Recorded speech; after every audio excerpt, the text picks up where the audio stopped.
All right. So I guess something that was in the news recently, but has kind of since died down. But I guess with the opening of, you know, Fast and the Furious 9, Fate of the Furious, or what they're calling it now.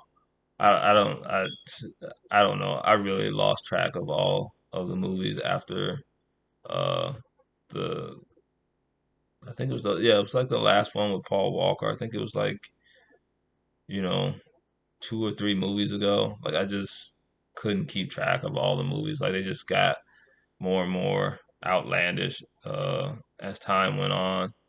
But something that you know has been in the news, and they're obviously movies, but culture, everything is downstream from culture. So um, something that was just kind of funny, or not at least funny, but just kind of unique is when John Cena was promoting the movie. Obviously, famous action star and wrestler of the WWE. He called Taiwan, which is also known as the Republic of China, his own country, or recognized it as a country when uh,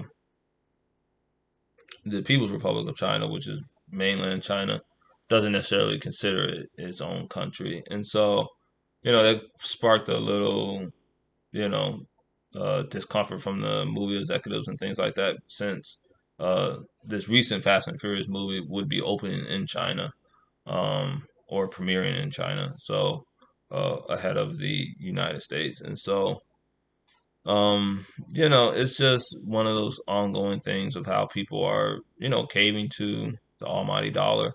And, many commentators, or at least political commentators, are saying that America has to be really built on a different set of values than the rest of the world. Not just because we're the superpower, but, the whole idea of America is just that. It's an idea. It's not really a place. It's not really,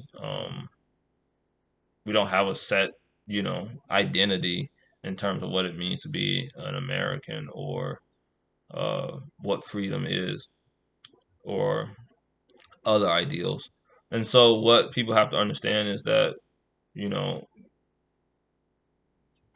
the United States is very different than China, and China is very different than the United States. But, we have to get out of this mode of thinking that China is a normal country, especially the People's Republic of China. Is not a very normal country, because most normal countries aren't treated the way that China is treated. Um, I think, with China understanding the things that have going on in the world, the fact that they're having a decreased population, and I think that they've lifted the one child policy. Is now, I think you can have up to 3 children, but that creates also uh, very different, very differing circumstances for the Chinese people, because of the fact, um, it's expensive to have a kid, even in a developing country like China. It's very difficult to have children, because they cost money. That's why you've seen some of the drop off of birth rates in the United States. Is it's expensive to have a kid, and the government's not really making it so that it's really affordable as it was in the past, or more like as affordable as it was in the past. So, you know, um, you know, I think it was, it was just weird to see, an actor who, um, probably has made millions of dollars, and is probably set for the rest of his life, and his children's lives. Kind of break down and apologize. It was kind of weird too, because in his apology he spoke Mandarin, and so I don't think I had ever heard John Cena speak Mandarin.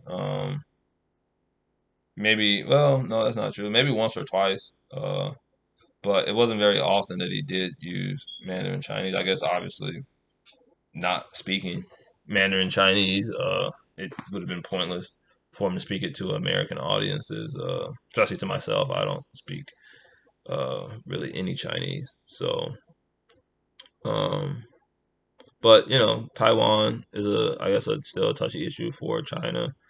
and I think that's going to be one of the linchpins in U.S. China relations for the next decade or so.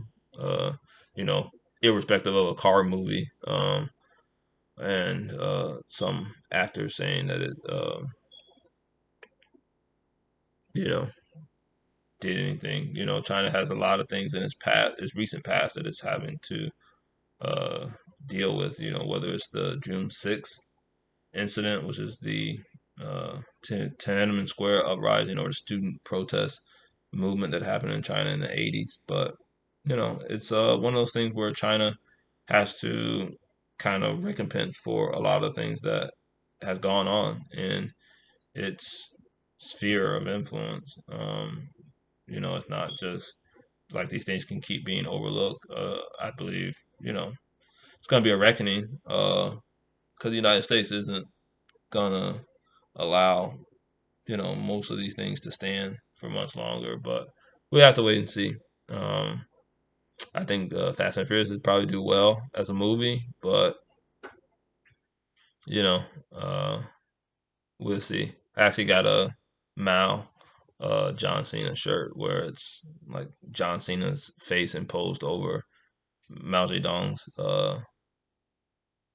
body, so it kind of had like a little hair halo and his communist dress. So it's just kind of funny, but I actually got it for a friend, and so it's something that is kind of funny, but we'll see uh, what China does with it. But I doubt that they'll take it any further than making John Cena apologize, and the executives got down on him to do so. So he kowtowed. Not really too much more to say about it, but it's just kind of unique how China still has a pull over American culture and society, especially the movie industry, which, like I said, culture is everything is downstream of culture. So we'll see how this plays out.